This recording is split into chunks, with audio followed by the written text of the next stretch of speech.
মাত্র এক্সপেরিমেন্ট হিসেবে 40 থেকে 50,000 আমরা এক্সপেরিমেন্ট হিসেবে এটা নিতে চেয়েছিলাম। চলছে, মানুষের থেকে কোনো অভিযোগ তেমন ছিল না, আসেওনি, আমারও জানা নেই, বা পত্রিকাও তখন আপনার সাংবাদিক বন্ধুরাও জানেন যে এইটা ফিট করা আগরতলা শহরে কারো কোনো অভিযোগ এলো, বিল্ডিংয়ের ক্ষেত্রে তেমন কোনো হেরফের হয়নি। এখন বলছে যে এটা মধ্যে অনিয়ম ইত্যাদি ইত্যাদি। আমি জানি না কোথেকে তিনি পেয়েছেন। এখন এজির তো অবজারভেশন থাকে, অনেক বিষয়ে অবজারভেশন থাকে, থাকবে, স্বাভাবিক।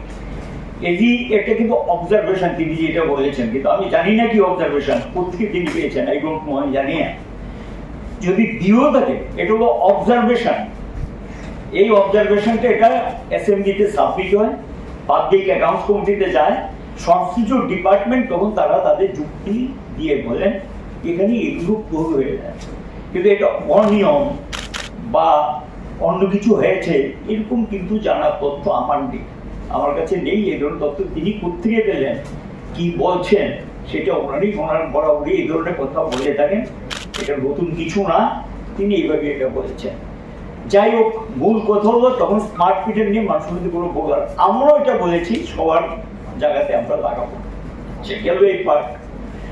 এখন গিয়ে 2018 পর তারা টোটালি 100% স্মার্ট মিটারে কনভার্ট করার জন্য কাজ শুরু করেছেন। এখন তখন যারা সাপ্লাই দিয়েছিল তাদের স্মার্ট মিটার নিয়ে কিন্তু তেমন অভিযোগ ছিল না। এবার ব্যাগ ঢুকে গেল প্রাইভেট পার্টি, তারা কারা? টাটা, আদানি। তারা স্মার্ট মিটার সাপ্লাইয়ার হিসেবে উৎপাদন শুরু করলেন।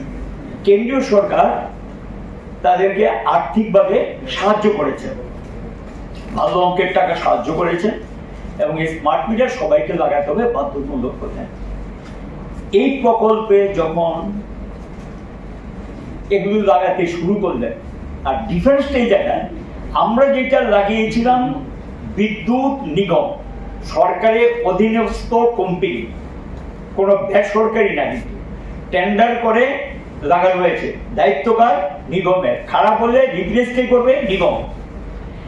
এরপরে যেটা করেছে 2018 পরে সবাইকে স্মার্ট মিটারের আওতায় আনার জন্য সারা দেশে প্রাইভেট কোম্পানির হাতে এটা তুলে দিয়ে,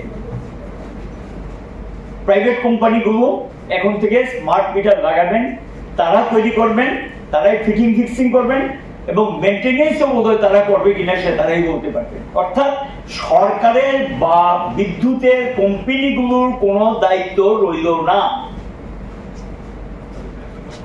তাহলে একজন গ্রাহক স্মার্ট মিটার লাগানো হয়েছে, বিল দেবেন তিনি, যদি সেখানে নিগমের কোনো দায়িত্ব না থাকে, সরকারের কোনো দায়িত্ব না থাকে, এবং প্রাইভেট পার্টির হাতে সবটা তুলে দেওয়া হয়, তার ভবিষ্যতে কি ধরনের অবস্থা অপেক্ষা করছে। আমাদের ত্রিপুরা তো এখন যারা লাগাচ্ছে এগুলো টোটালি বেসরকারি ব্যবস্থাপনায়, এগুলো আদানি আম্বানি সে সমস্ত প্রোডাক্ট মাল এনে লাগাচ্ছেন। সারা দেশে এটাকে কেন্দ্র করে একটা বিদ্রোহ দেখা দিত, গোটা দেশে, সমস্ত দেশে। কিন্তু প্রথম পর্যায়ে যারা লাগিয়েছেন সরকারের অধীনস্থ কোম্পানি, এরপরে যখন এটা তারা বললো যে এটা আমরা লাগাবো না, তারপরে গিয়ে সেখানে প্রাইভেট প্লেয়ারের হাতে সবটা তুলে দিলেন, বেসরকারি কোম্পানির হাতে সম্পূর্ণ বিষয়টাকে হস্তান্তর করে দিলেন। এবং এই জায়গাতে তো নীতিগত বিরাট ধরনের একটা পার্থক্য। আমাদের রাজ্য এখন যারা লাগাচ্ছেন তারা সবাই প্রাইভেট, এবং তারাই সাপ্লাই, তারাই ফিটিং ফিক্সিং করছেন, তাদের দায়িত্ব। কিন্তু এটা খারাপ হলে কে ঠিক করবে, কার দায়িত্ব? কিছু নেই। যেমন ধরেন